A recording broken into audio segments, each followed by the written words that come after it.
मंत्र पाठ।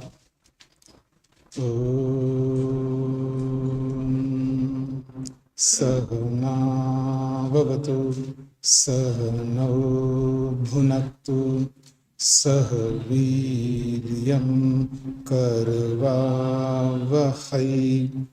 तेजस्विनावधीतमस्तु मा विद्विषावहै। ओम शांति शांति शांति। योग दर्शन की कक्षा संख्या 58 है। दूसरे पाद का 13वां सूत्र चल रहा है। हाँ जी। ओम ओम नमस्ते स्वामी जी। अनेक भवपूर्वी का वासना जो कहा है, ये जो वासनाएं हैं ख्याति पर्यंत ऐसी बनी रहती है या क्षीण भी होती है? कौन सी?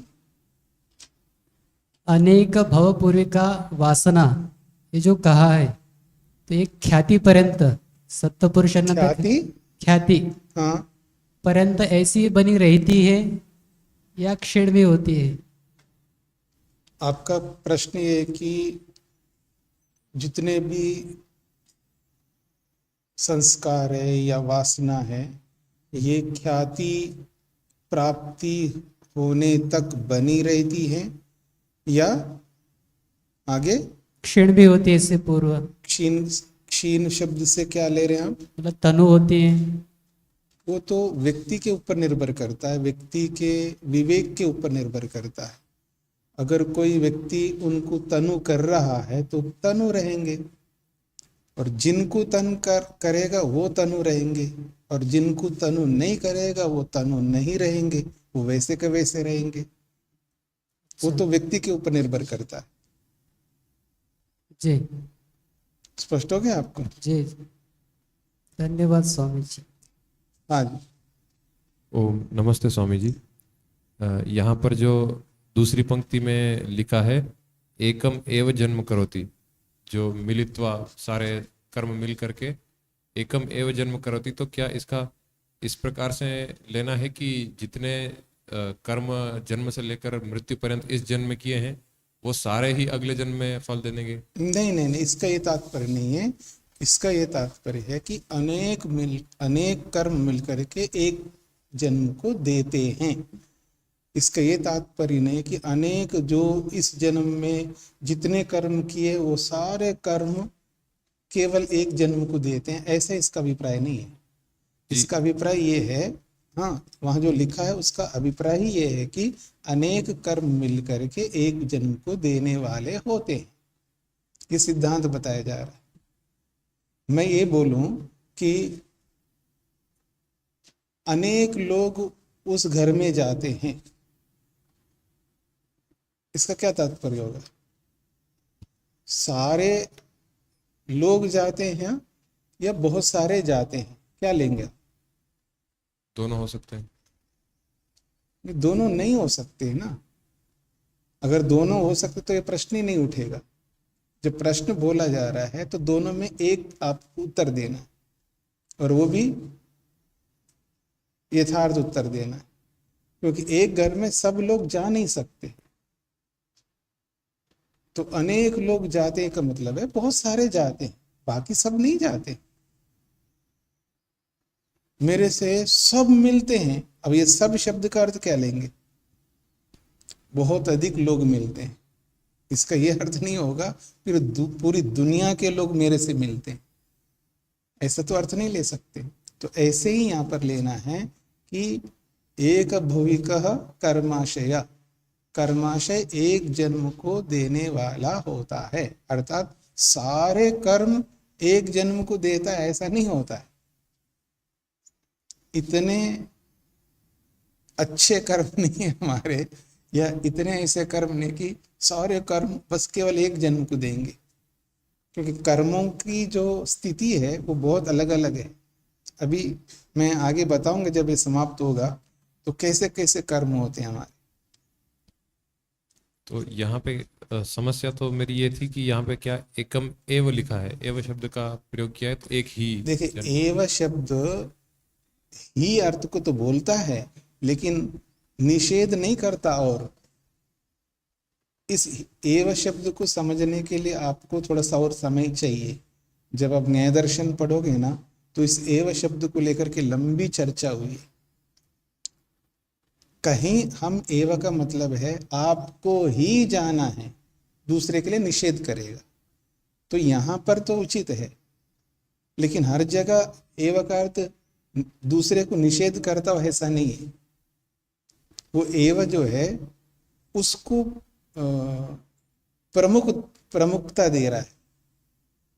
मतलब बहुत सारे कर्म ही एक जन्म को देते, अर्थात एक जन्म को देने के लिए बहुत सारे कर्म चाहिए, इसको प्रेजेंट करता है, इसको प्रस्तुत करता है। ना कि सब मिल करके एक जन्म को देते हैं फिर वो कोई कर्म बचता नहीं है, इसका ऐसा नहीं अर्थ होता है। वो तो प्रसंग के अनुसार एव शब्द का अर्थ होता है। जी ठीक है, स्वामी जी, धन्यवाद।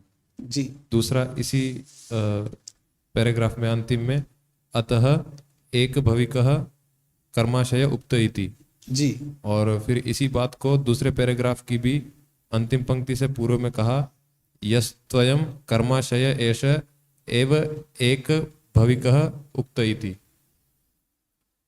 तो उसी बात को फिर से इन्होंने, हाँ, जो वो उसी को बार बार दोहराएंगे ना, मुख्य बात को अनेक बार दोहराया जाता है, तो उस यहाँ पर ध्यान देना चाह रहे हैं। इससे आप ये नहीं कहना चाहेंगे कि ये बार बार ये कह रहा है कि सारे मिलके बस एक ही जन्म को देते हैं, ऐसा कहने के लिए बार बार रिपीट कर रहा है, ऐसा नहीं इसका तात्पर्य। वो उसी बात को प्रस्तुत कर रहे कि निष्कर्ष ये है कि अनेक कर्म एक जन्म को देते हैं। निष्कर्ष ये है कि अनेक कर्म एक जन्म को देते हैं। जब कोई महत्वपूर्ण बात बताई जाती है तो बीच बीच में उसको दोहराया जाता है ताकि उसको महत्व देने के लिए। जी जी, धन्यवाद स्वामी जी। जी, तो मैं आगे बढ़ूं? आज बोलिए। नमस्ते स्वामी जी, मेरा नाम निशित। जो प्रथम पैराग्राफ है उसमें द्वितीय पंक्ति में लिखा है कि बीच में लिखा है मरणम प्रसाद्य सम्मूर्छित एकम एव जन्म करोति। तो यहाँ सम्मूर्छित का अर्थ क्या लिया है? सम्मूर्छित का मतलब है एकत्रित होकर के, संग्रहित होकर के, एक जगह पर इकट्ठा होकर के, ये इसका अर्थ होता है। धन्यवाद। हाँ जी। ओम ओम नमस्ते स्वामी जी, मेरा नाम अक्षय है। इस सूत्र में स्वामी जी जो दृष्टांत दिया गया है कि जो चावल है उसका जो छिलका है, थोड़ा ऊंचा बोलिए। जो इसमें इस सूत्र में जो दृष्टांत दिया गया है कि चावल है, चावल का छिलका अगर हट जाए तो वो उत्पन्न नहीं हो सकता है, अथवा उसको जला दिया जाए तो भी उत्पन्न नहीं होगा। तो यहाँ पर एक बात कही जा रही है अथवा दो बात कही जा रही है? एक ही बात को दो प्रकार से कहा जा रहा है अथवा दो बात कही जा रही है? इसमें ये समझ में नहीं आ रहा। उदाहरण से जी, एक ही बात कही जा रही है। यदि आप छिलका हटा दो धान का तो वो उग नहीं सकता, ठीक है ना। अथवा अगर बिना छिलके हटाए उसको भून दो तो भी उग नहीं सकता। एक ही तो बात कही जा रही। देखिए उसके प्रकार बता रहे, बात तो एक ही है, उसका प्रकार है। एक प्रकार है कि छिलका हटा दो तो भी उग नहीं सकता। उसका दूसरा प्रकार है बिना छिलका हटाए उसको भून दो तो भी उग नहीं सकता। एक ही तो बात कही जा रही है। एक ही बात को दो प्रकार से कही जा रही है। हाँ, एक ही बात को दो प्रकार से कही जा रही। जी ठीक, धन्यवाद स्वामी जी। हाँ जी। ओम नमस्ते स्वामी जी। कल आपने एक बात बताई थी कि जो हमारा जन्म, अगला जन्म मृत्यु के बाद जो संपन्न होता है तो वर्तमान जन्म को लेकर वो संपन्न होता है, तो उसमें अदृष्ट आकर जुड़ता है। तो वर्तमान के जन्म में तो हमारे कर्म तो बहुत थोड़े होते हैं, पर पूर्व जन्म के तो बहुत सारे कर्म है, वासनाएं हैं, तो कैसे समझेंगे उसको? नहीं, बहुत थोड़े नहीं होते हैं। मैंने बोला था ना, एक दिन के कर्म इतने होते हैं, आज तक किसी ने गिना नहीं है। कर्म तो बहुत होते हैं और पिछले जन्म के कर्म भी जुड़ते हैं। इसका मतलब ये होता है कि इस जन्म के अंदर हमने मुख्य रूप से कैसे कर्म किए, जी मुख्य रूप से कैसे कर्म किए, अर्थात मैं परोपकार रूपी कर्म किया या दूसरों को लूटने का कर्म किया। मुख्य कर्म क्या है मेरा जीवन का? या तो मैं परोपकार में जीवन जी रहा हूँ, ये मेरा मुख्य कर्म है। जी तो परोपकार में जीवन में केवल परोपकार ही थोड़ा कर रहा, मैं अपना उपकार भी तो करूंगा ना। मेरी फैमिली है, मेरे बच्चे हैं, जो भी होता है व्यक्ति के, उनके साथ में वो परोपकार कर रहा है। उसका, जिसको कहते हैं ना, कोई व्यक्ति जॉब करता है, नौकरी करता है, उसका मुख्य काम क्या है? नौकरी है।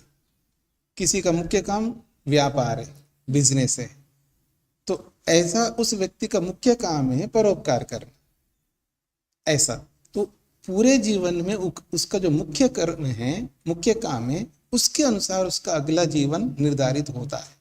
अब उस मुख्य काम में, उस मुख्य काम के अनुरूप जितने भी कर्म होंगे जन्म जन्मांतरों के, वो भी उसमें जुड़ जाते हैं। ये इसका तात्पर्य। अच्छा, तो इसमें हम पाप पुण्य की तुल्यता कैसे समझेंगे? हम उसके आधार पर अगला जन्म मिलेगा। मान लो मनुष्य ये जन्म। पाप तुल्य की तुल्यता तो मुक्ति से लौटने वाले के लिए, यहाँ कोई नियम नहीं है उसका। अच्छा ठीक।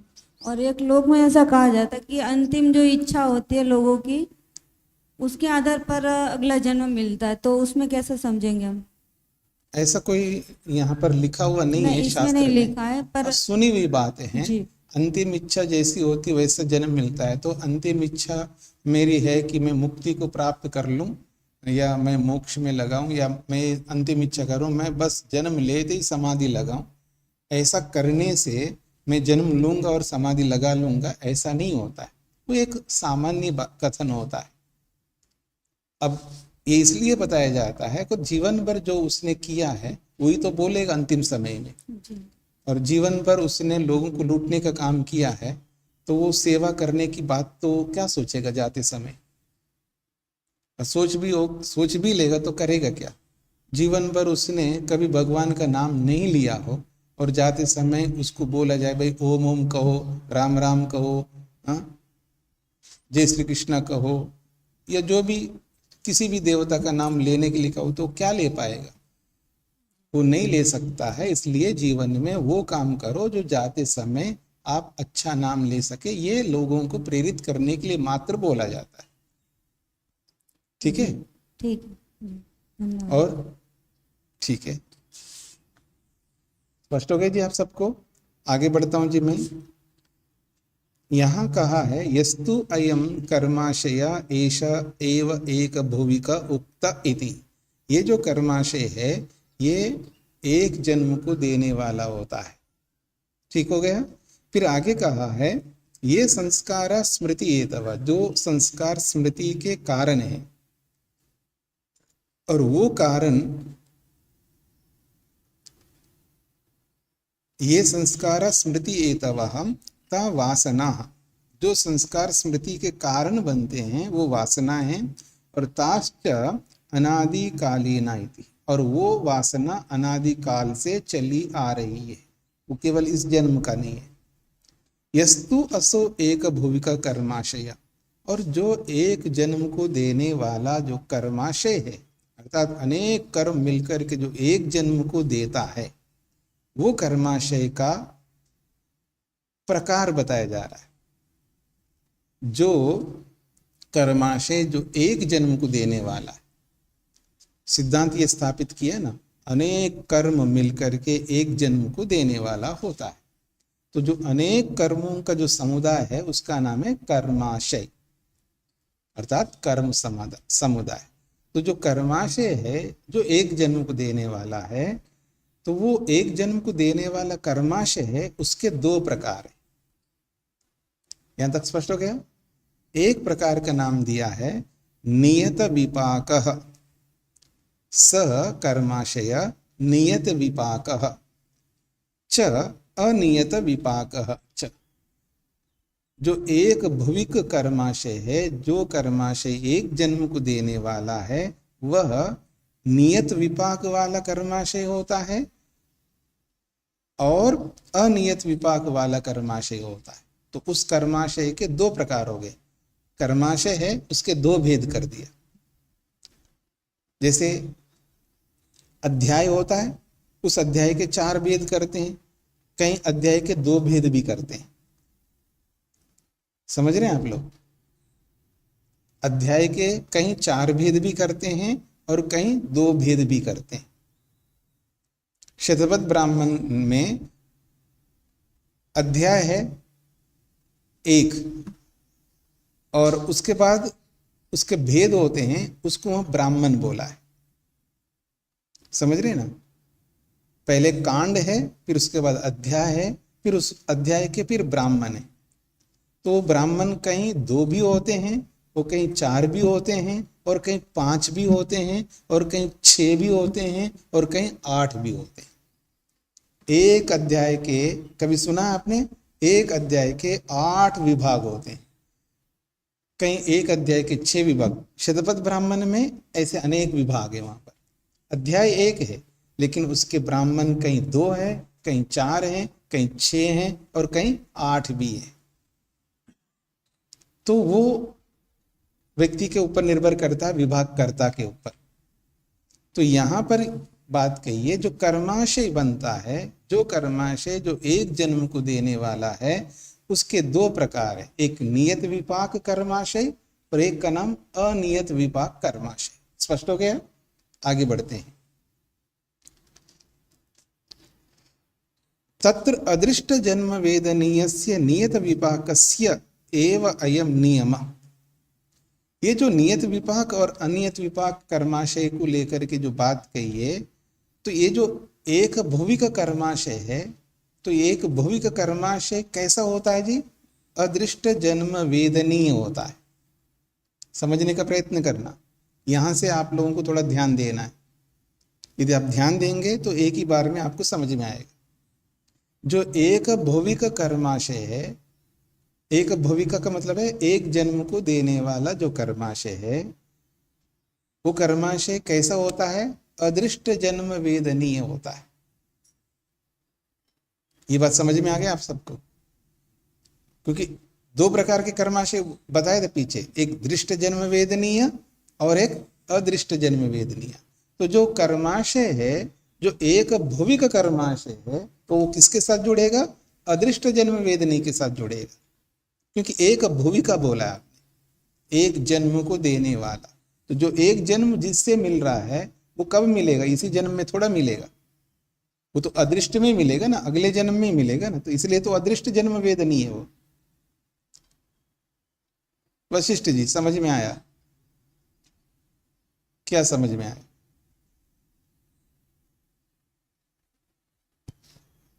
जो एक जन्म है वो अदृष्ट जन्म वेदनीय है।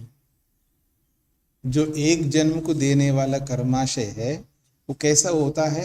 अदृष्ट जन्म वेद, अर्थात जिसको इस जन्म में अनुभव नहीं कर सकते, वो अगले जन्म में या आगे कितने भी जन्मों में अनुभव करेंगे।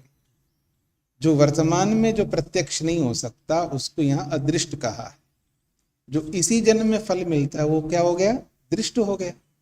जो इस जन्म में फल हम नहीं देख पा रहे, वो हो गया अदृष्ट। तो जो एक भौविक कर्माशय है, वो कैसा है? अदृष्ट जन्म वेदनीय है।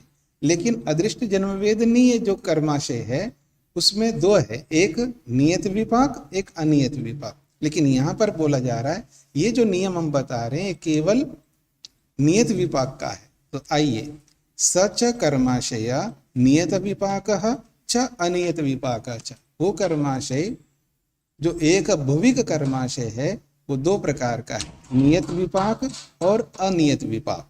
ठीक, यहां तक पहुंच गए? फिर कहते हैं, तत्र अदृष्ट जन्म वेदनीयस्य नियत विपाकस्य एव अयम नियम। ये अदृष्ट जन्म वेदनीय के नियत विपाक का ही ये नियम है।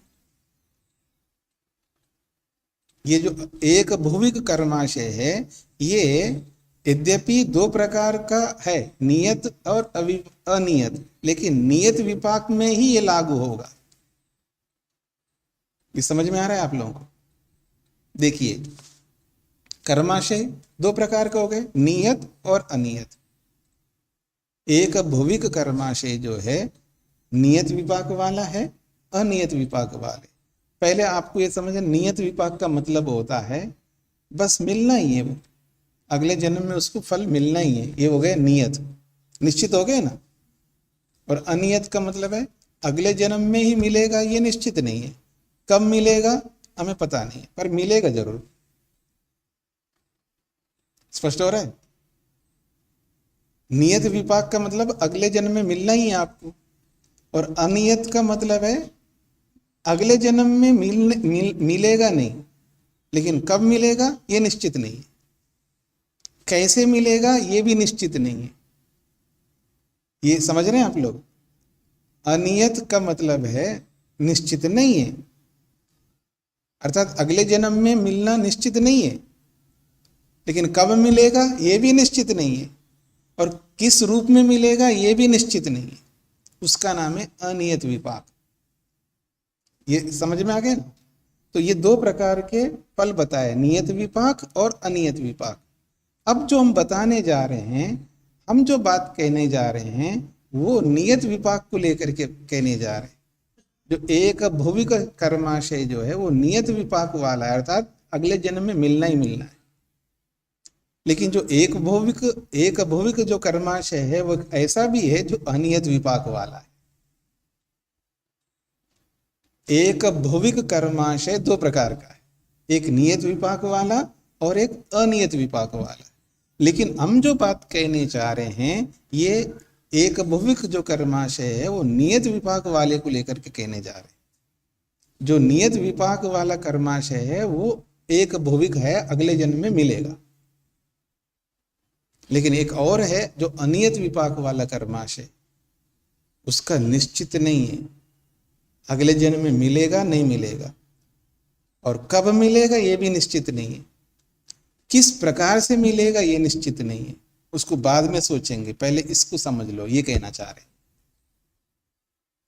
ठीक हो गया जी? अब देखिएगा, स नियत विपाक अनियत विपाकश्च, तत्र इन दोनों में से, नियत और अनियत इन दोनों में से, अदृष्ट जन्म वेदनीयस्य नियत विपाकस्य एव अयम नियम। अदृष्ट जन्म वेदनीय नियत विपाक का ही ये नियम है, न तो अदृष्ट जन्म वेदनीयस्य अनियत विपाकस्य। अदृष्ट जन्म वेदनीय अनियत विपाक का ये नियम नहीं है कि अगले जन्म में मिलेगा, ऐसा नियम नहीं, ये इसका तात्पर्य है। कस्मात, क्यों? अगले जन्म में जब आपने एक भुविक बोला है, एक जन्म को देने वाला बोला है, तो अगले जन्म में क्यों नहीं मिल रहा है फिर उसका फल? तो कह रहे हैं कस्मात, क्योंकि यो ही अदृष्ट जन्म वेदनीयो अनियत विपाक। जो अदृष्ट जन्म वेदनीय अनियत विपाक है वो कैसा होता है? तस्य त्रयी गति, उसकी तीन गतियां होती है। जो अदृष्ट जन्म वेदनीय अनियत विपाक वाला जो कर्माशय है, उस कर्माशय की तीन गतियां होती है। ये बात समझ में आ रही है? अदृष्ट जन्म वेदनीय का मतलब है जो वर्तमान जन्म में अनुभव न करने योग्य कर्माशय। अदृष्ट जन्म वेदनीय का मतलब है वर्तमान जन्म में अनुभव न करने योग्य कर्माशय, और वर्तमान जन्म में अनुभव न करने योग्य जो कर्माशय है वो दो प्रकार का है, एक नियत विपाक वाला है और एक अनियत विपाक वाला है। हमने जो बात कही है वो नियत विपाक को लेकर के बताई है और अनियत विपाक को लेकर के नहीं कही है। क्यों? क्योंकि उसके अलग सिस्टम है, उसका अलग विधान है। क्या है? उसकी तीन गतियां हैं। अनियत विपाक, अदृष्ट जन्म वेदनीय अनियत विपाक कर्माशय का तीन प्रकार है, उसकी तीन गतियां हैं, ये कहना चाह रहे, उसको समझ लीजिएगा। यो ही अदृष्ट जन्म वेदनीय अनियत विपाक, जो अदृष्ट जन्म वेदनीय अनियत विपाक है, तस्य त्रयी गति, उसकी 3 गतियां हैं। क्या है? पहली गति कृतस्य अविपक्वस्य विनाश, किए गए जो कर्म हैं बिना फल दिए विनाश को प्राप्त होते हैं। अब यहाँ विनाश का अर्थ, जो 2 पक्ष है ना यहाँ पर, एक पक्ष वाला तो बिल्कुल समाप्त हो जाएंगे ऐसा अर्थ करते हैं, दूसरा वाला पक्ष है विनाश का मतलब है अदर्शन होता है। व्याकरण में पढ़ते हैं ना, तस्य लोप इति किम अदर्शनम, वो मिट गए जी, नष्ट हो गए। नष्ट तो होता नहीं है कोई वस्तु नष्ट नहीं होती है, फिर क्या होता है जी? अदर्शन होता है, अर्थात आपको दिखाई नहीं देता है। तो यहां इसका अर्थ है कृतस्य अविपक्वस्य विनाश, किए हुए जो कर्म है अविपक्वस्य, बिना फल दिए, विनाश, वो समाप्त होते हैं। ठीक हो गया एक। दूसरा प्रधान कर्मणि अवापगमनम वा, पहले आपने पढ़ा था प्रधान और उपसर्जन 2 प्रकार के कर्म होते हैं, मुख्य कर्म और गौण कर्म। तो प्रधान कर्म निकला मुख्य कर्मों में जाकर के मिल जाते। अभी जो गीता जी ने एक प्रश्न किया था, जो जन्म जन्मांतरों के हमारे कर्म रहते हैं, आपने तो बताया कि जन्म से लेकर के मृत्यु पर्यंत, जन्म से लेकर मृत्यु से पहले तक जो कर्म किए हैं उसके आधार पर जन्म मिल रहा है व्यक्ति का। तो जो जन्म जन्मांतरों के कर्म क्या होंगे, उसका क्या होगा, उसका प्रश्न किया था ना, और उसका क्या होगा देखना। देखिए 100 सृष्टि से पहले, कितनी सृष्टि है जी? 100 सृष्टियों से पहले मैंने कुछ ऐसे कर्म किए, या किसी ने भी किए, प्रधान कर्मणि अवापगमन।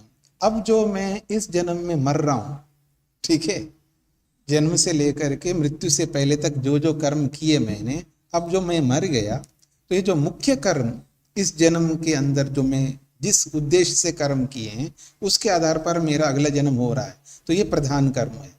इस प्रधान कर्म में अवापगमनम आकर के मिल जाते। कब? 100 सृष्टियों के बाद,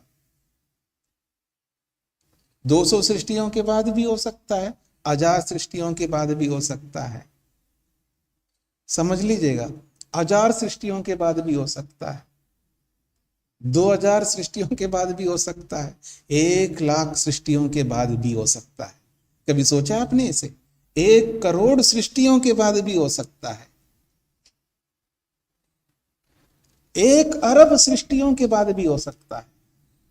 there is no limitation, endless है, ये समाप्ति रहित है।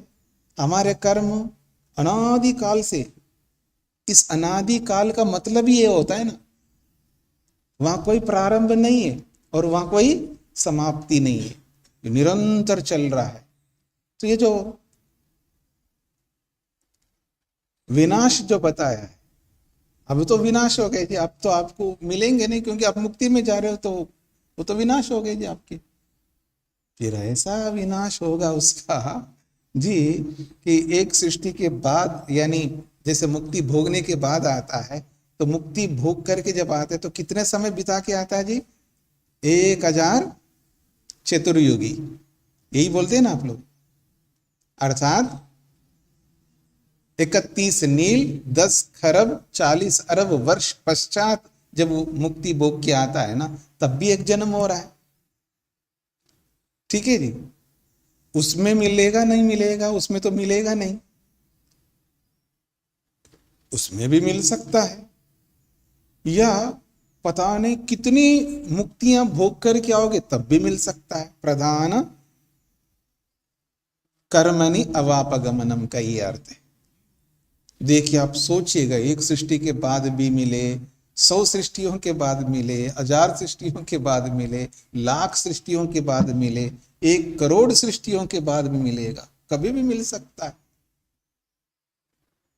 पहले समझ लीजिएगा, ये दूसरी बात है। तीसरी बात, नियत विपाक प्रधान कर्मण अभिभूतस्य वा चिरम अवस्थानम। नियत विपाक प्रधान कर्मण, जो नियत विपाक वाले जो मुख्य कर्म है, नियत विपाक वाले का मतलब है जिसका फल मिल रहा है, निश्चित हुआ है, आपको ये जन्म मिलेगा। आपको कुत्ते का जन्म मिलने वाला है, आपको गधे का जन्म मिलने वाला है, आपको मनुष्य का जन्म मिलने वाला है, आपको सांप का जन्म मिलने वाला है, आपको बिच्छू का जन्म मिलने वाला है। नियत है, निश्चित है। यह है नियत विपाक प्रधान कर्म। और उस नियत विपाक मुख्य कर्मों के द्वारा अभिभूत अस्यो दब करके चिरम अवस्थानम, देर तक पड़ा रहता है। अब देखिएगा, इस जन्म में उसने ऐसा कर्म किया है, अब उसको पशु योनि मिली, अर्थात मनुष्य इतर योनि कोई मिली। ठीक हो गया।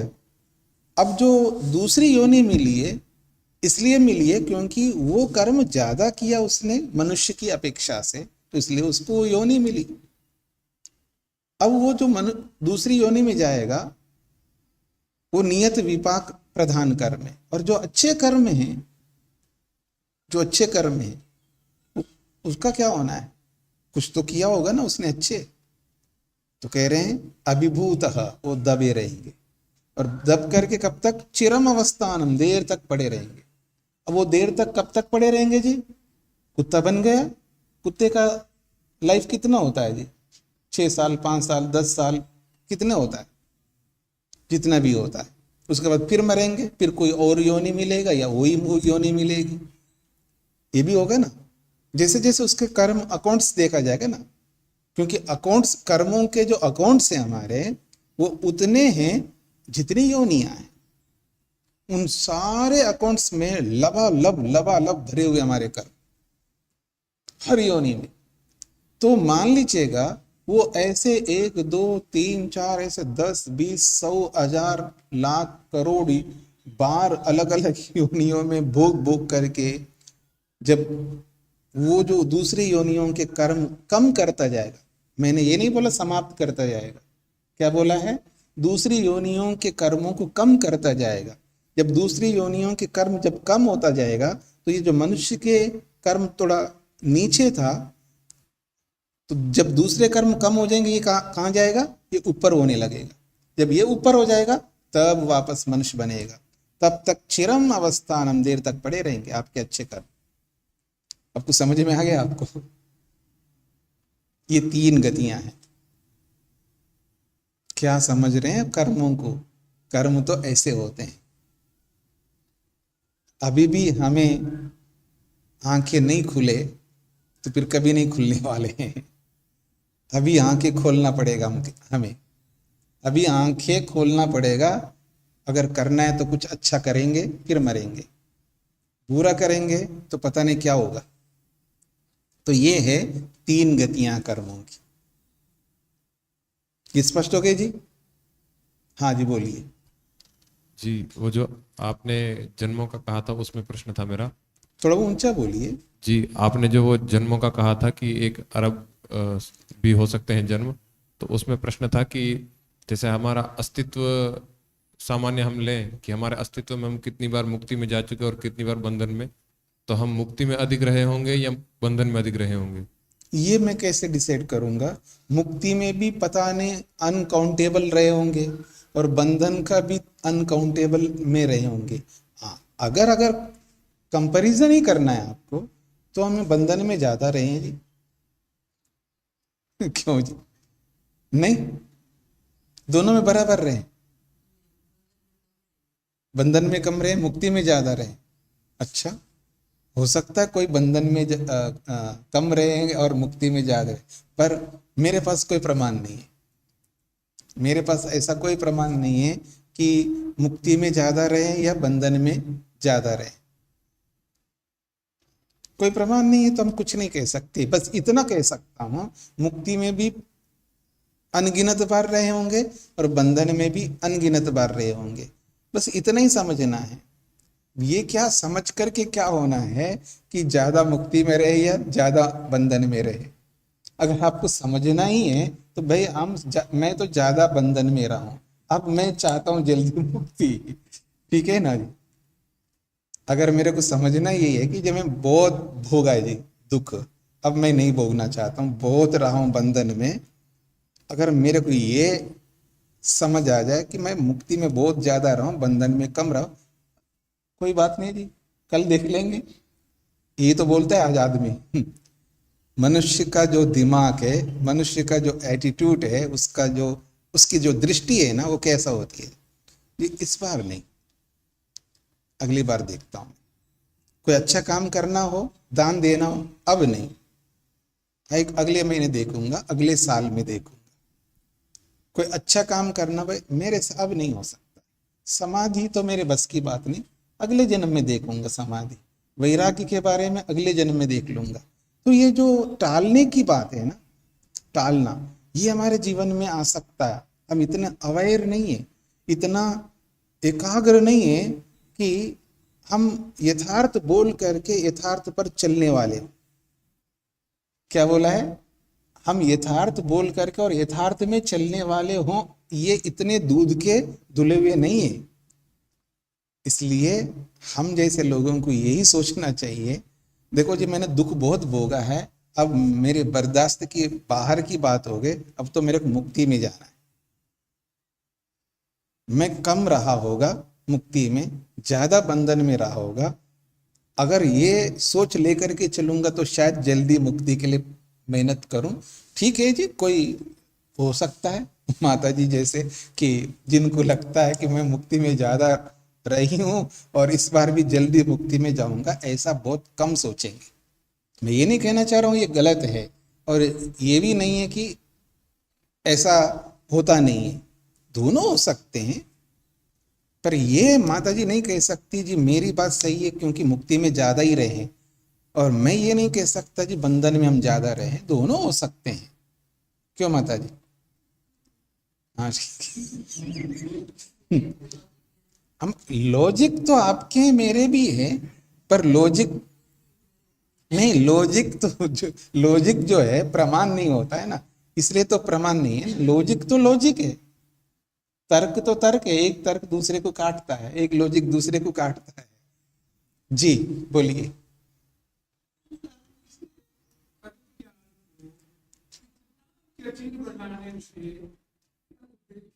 नहीं, बनाया नहीं गया।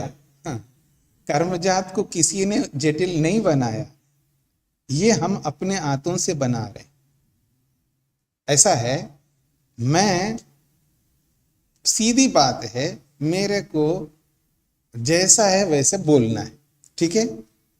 जैसा है वैसे बोलना, ये सीधी बात है।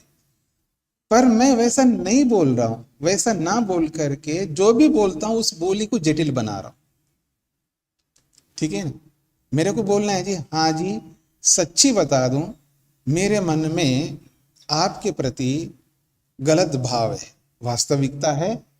अब मैं वैसा ना बोल करके ये बोलता हूँ जी नहीं जी मैं बहुत आदर करता हूँ आपको, ठीक है ना? अब जो मेरे मन में वैसे बोलना नहीं है, क्योंकि जैसा है वैसा बोल नहीं सकता। अरे वही छोटा बच्चा होता है ना, वो कैसा बोलता है? जैसे मन में वैसे बाहर बोलता है वो छोटा सा बच्चा, वो छुपाता नहीं है, क्योंकि छुपाने का अभी ट्रिक्स उसको आए नहीं। जब आएगा वो भी छुपाने लगेगा, ठीक है ना? तो कहने का तात्पर्य है, सीधा चलना तो बहुत सरल है, लेकिन हम सीधा ना चल करके उल्टा चल चल करके हमने अपने हाथों से जटिल बनाया, ये बात है, ठीक है जी? तो आगे बढ़ता हूं जी। तत्र, हाँ जी बोलिए। तो ये प्रधान कर्मणि अवापगमनम जो कहा है जी, तो प्रधान कर्म के विषय में कहा है, प्रधान कर्म, प्रधान कर्म के विषय में कहा है, हाँ क्या? आगे बोलिए। उसका फल विलंब से मिलता है। प्रधान कर्मणि अवापगमनम का मतलब है जो मुख्य कर्म जब फल दे रहे हैं ना, जो मुख्य कर्म, हाँ जी, अब उसको भी आगे स्पष्ट करेंगे। जो मुख्य फल देने लग रहे हैं तो उनको वहां ला करके जोड़ देता है, तो वहां भी फल मिलता है। जैसे आप बढ़िया खीर का आनंद ले रहे हैं, 1 स्पून खाया, 2, 3, 4, 15 स्पून खा लिया और 16वें स्पून में एक कंकर आया और आपके दोनों के बीच में खट आवाज आई, किरकरा हो गया आपका। ठीक है, तो ऐसा जैसे आनंद भोगते जा रहे हो और बीच में एक दुख आ जाता है ना, तो ऐसे जब मुख्य कर्म जो फल दे रहे होते हैं उनमें ला करके वो जोड़ता है भगवान, ताकि इसको केवल सुखी नहीं देखना चाहता हूं मैं, इसको थोड़ा दुख भी देना चाहता हूं, क्योंकि इसके दुख देने वाले कर्मों का फल भी तो देना है ना मेरे को, कब दूं मैं? समझ रहे ना? जी जो इसके ऐसे कर्म है जो दुख देने वाले कर्म है, उसका भी तो फल देना है ना। जी तो भगवान इतने अधिक बुद्धिमान हैं कि वो ये जानता है मैं सुख को संभाल नहीं पाता और दुख को भी संभाल नहीं पाता। जब दुख को संभाल नहीं पाता तो वहां सुख दे देता है बीच में, और जब सुख को संभाल नहीं पाता हूं वहां पर थोड़ा सा दुख भी दे देता है। जी समझ रहे ना? जी चाय में सॉल्ट की तरह, कोई चाय बनाता है ना कोई व्यक्ति, तो कोई कोई उस चाय में नमक भी डालता है थोड़ा सा, ऐसा ऐसा ही भगवान करता है। अब वो कैसा करता है वो विलक्षण है, उसकी बात भी कहेंगे आगे। आगे बढ़ता हूं मैं। हाँ जी। ओम नमस्ते स्वामी जी।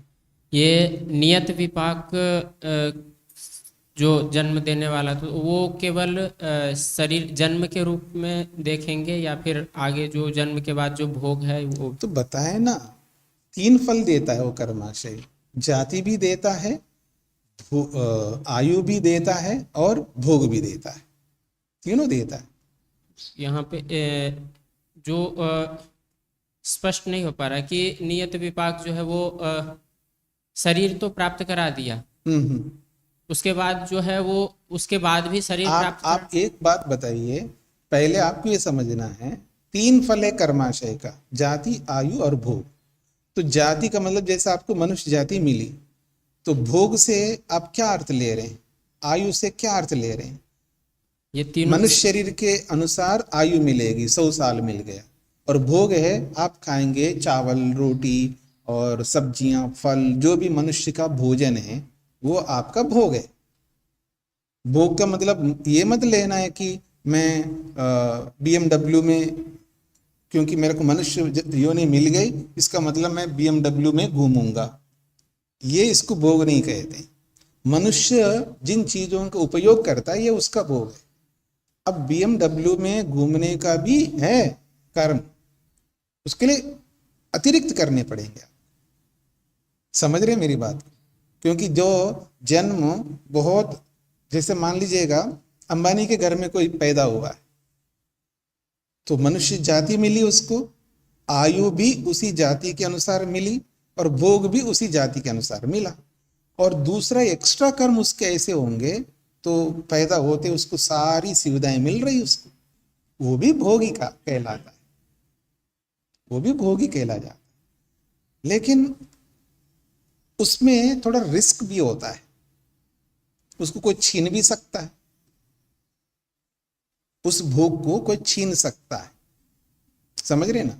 क्योंकि पैदा तो रईस के यहाँ पैदा हुआ और पता लगा 2 साल में वो दिवाला यहाँ निकल गए उसकी, तो रोड पे आ गए वो, अब उसको कुछ नहीं मिल रहा है। तो क्या भगवान ने उसको भोग तो अच्छा दिया था, वैसा भोग के साथ जोड़ोगे तो फिर आपके मन में और बहुत सारे शंकाएं आ जाएंगी। भोग का मतलब है मनुष्य जिसको भोगता है उसके लिए जैसा भोग बना है वो तो मिलेंगे, और अतिरिक्त जो है वो आपके हाथ में। फिर वो अतिरिक्त जो है, वो अतिरिक्त को कोई छीन लेगा तो उसका क्षतिपूर्ति भगवान करेगा आगे पीछे। लेकिन जो मुख्य भोग है उसको कोई नहीं छीन सकता। आप रोटी खाना चाहते हैं, चावल खाना चाहते हैं, फल खाना चाहते हैं, जो भी आप मनुष्य के खाने योग्य चीज जो आप खाना चाहते हैं उसको कोई छीन नहीं सकता। लेकिन आपकी पुस्तकें छीन सकता, आपके कपड़े छीन सकता, आपका मकान छीन सकता है, आपकी बहुत कुछ वो जो ऊपर का है वो छीन सकता है, वो भी भोग है, उसको छीन सकता है कोई, लेकिन मुख्य भोग को नहीं छीन सकता है। हाँ जी। तो अनिय जो वस्तु छिन रही है जी, उसको अनियत विपाक में ले नहीं, वो नहीं, इधर उधर मत जाइए। आप अपने हाथों से इसको और क्लिष्ट मत बनाइए। नियत विपाक का मतलब होता है जो निश्चित रूप से उसको मिल रहा है, जाति मिल रही है, आयु मिल रही है और भोग मिल रहे हैं, बस इतना तक सीमित रहिए। फिर वो नियत नहीं हुआ ना। कौन सा नियत नहीं है? जो नियत विपाक मतलब निश्चित है कि इतना होना है। तो मिला ना, आयु आपको जाति निश्चित हो गए, मिल गई, भोग भी निश्चित हो गए, मिल गया, और आयु निश्चित हो गए, मिल गया। यही तो नियत विपाक तो है। नियत नहीं हो तो छिन गया ना, तो नियत कैसे हो? क्या छीना है? जैसे आपने इधर उधर की बात फिर जोड़ दिया। मैंने कहा भोग का मतलब है मनुष्य जो खाता पीता है वो उसका भोग है। मनुष्य जिस प्रकार का खाना पीना करता है उसका भोग है, ठीक है। और उसको जो आयु मिली, आयु कौन छीनता है? नहीं जी, अब मनुष्य बने तो मैं आपको 100 साल तक जीने नहीं दूंगा, मैं कैसे छीन सकता हूं? समझ रहे ना, उसको मैं छीन नहीं सकता, लेकिन आप उसको बिगाड़ सकते।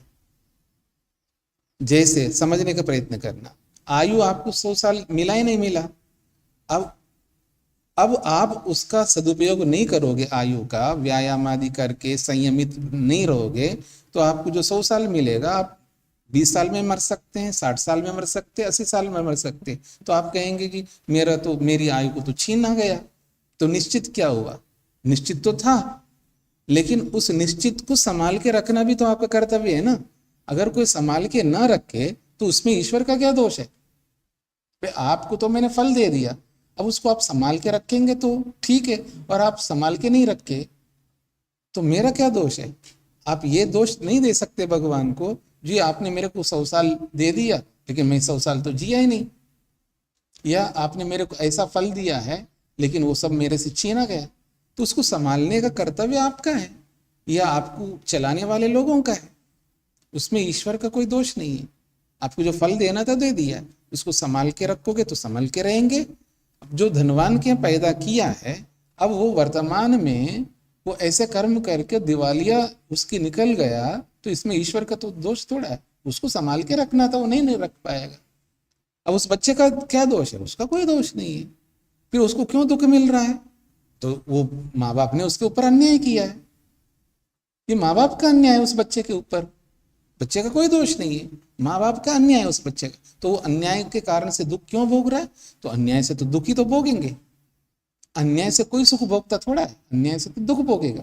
फिर उस अन्याय से वो जो दुख भोग रहा है, तो फिर उसको जो सुख मिलना चाहिए तो वो कब मिलेगा? तो भगवान देगा, उसको कंपनसेशन देगा ना, उसको आपके मुताबिक नहीं देगा, ईश्वर के अपने नियमों के हिसाब से देगा, और निश्चित रूप से देगा। जो आपको फल मिला है और उसको किसी ने छीन लिया है, तो ईश्वर जिसने छीना उसको दंड देगा और आपको क्षतिपूर्ति करेगा। अब कब करेगा ये ईश्वर के हाथ में है, मेरे को नहीं पता है। समझ में आएगा? तो कहीं नहीं जाने का, निश्चित फल कहीं नहीं जाने का, इसलिए कोई चिंता करने की जरूरत नहीं है, ठीक है।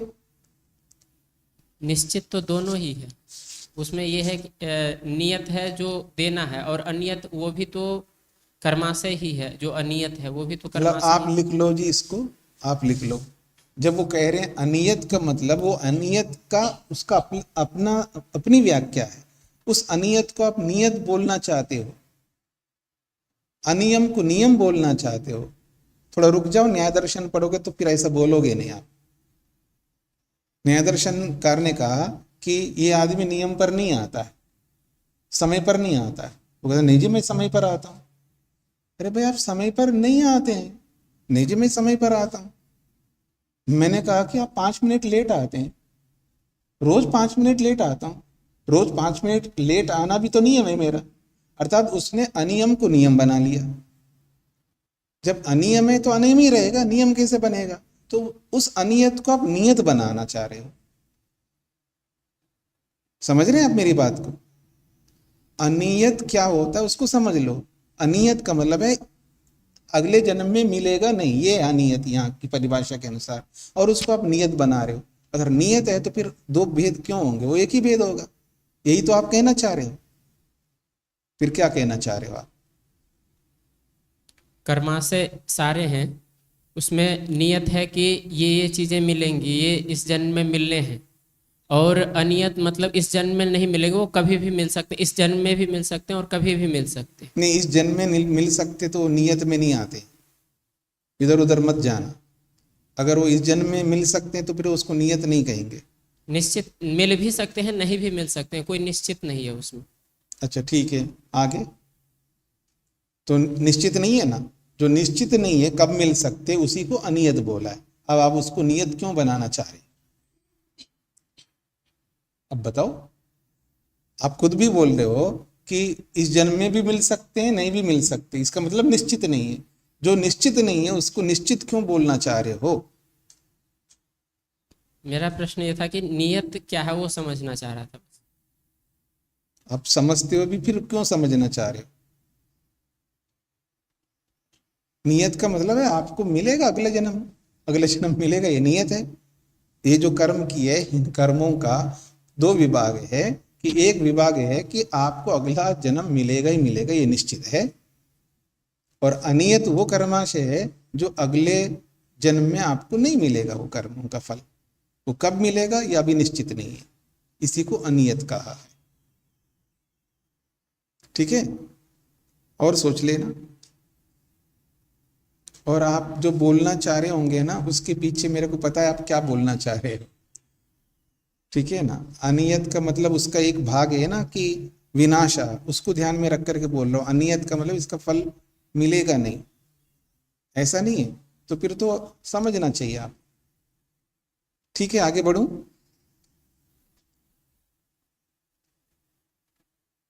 आगे कहा जा रहा है तत्र कृतस्य अविपक्वस्य नाशः। अब देखिए नाशा को समझा रहे हैं, इससे आपको पता चलेगा नाश का मतलब क्या होता है। नाश का मतलब ये समझने का वो समाप्त हो जाएगा, अब उन कर्मों का फल कभी नहीं मिलेगा इसका अर्थ नहीं है। ये बात आपको यहां से समझ में आ जाएगा। तत्र वो जो तीन गतियां बताई है उन तीन गतियों को समझा रहे। तत्र कृतस्य अविपक्वस्य नाश, किए हुए कर्मों का फल दिए बिना नाश होता है। यथा जैसे कि शुक्ल कर्म उदयाद इहैव नाश कृष्णस्य। कृष्ण कर्म उदयाद, जैसे शुक्ल कर्मों का उदय होता है, अर्थात शुक्ल कर्मों का फल जब मिल रहा होता है, नाशा कृष्णस्य, जो पाप कर्म किया है ना वो यहीं पर नष्ट हो जाते हैं, अर्थात अब उनका फल नहीं मिल रहा है। ऐसा है, मैं डाकू हूं जी, डाकू लुटेरा हूं, ऐसा डाका डालता था, लुटेरे का काम करता रहता, तो कोई उपदेश से मेरे को बोध हो गया और मैं वाल्मीकि ऋषि बन गया। ये कौन है? रामायणकार महर्षि वाल्मीकि। समझ रहे हैं आप लोग? तो वाल्मीकि ऋषि पहले क्या थे? ऋषि बनने से पहले डाका डालने वाला, डाकू ऐसा था।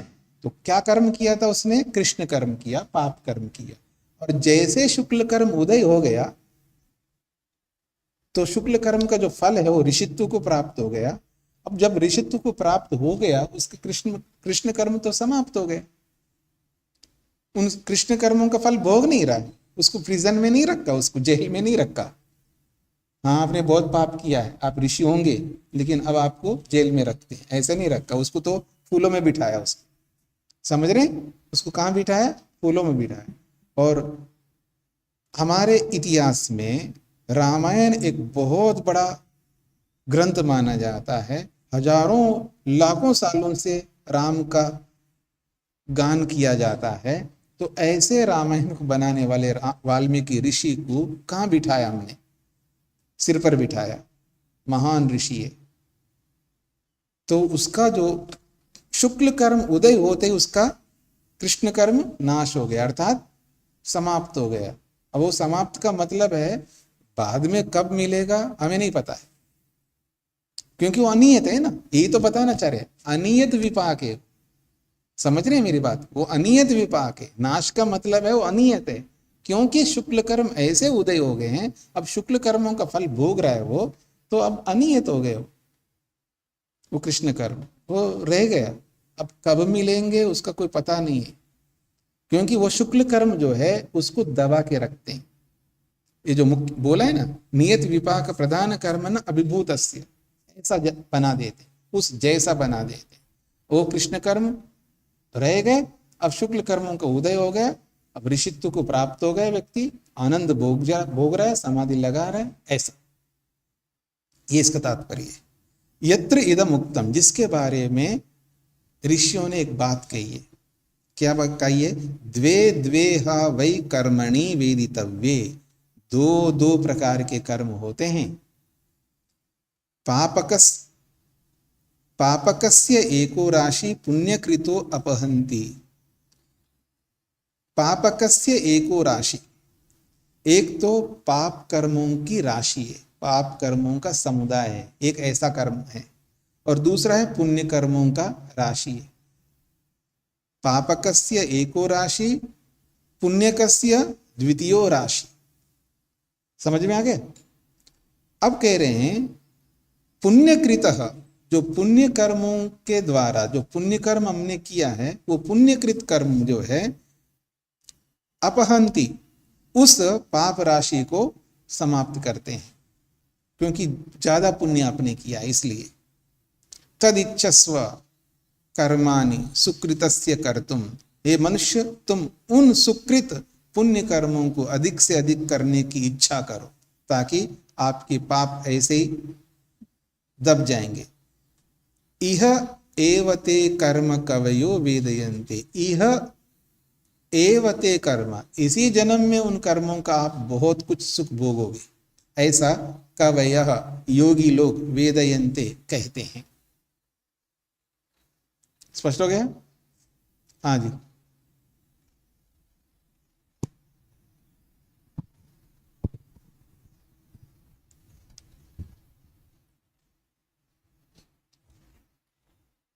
वो कर्म जो है कृष्ण कर्म, वो दब जाते हैं या नष्ट हो जाते हैं?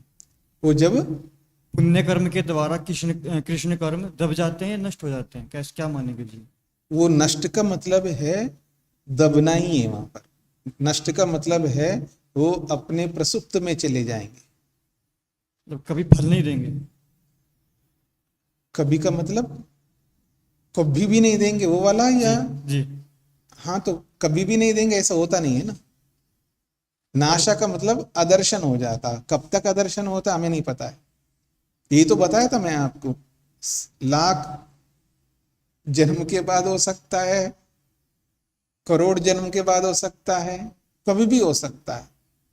जब इतने लंबे काल तक पड़े रहते हैं, उसी का नाम नाश है, ये इसका तात्पर्य लेना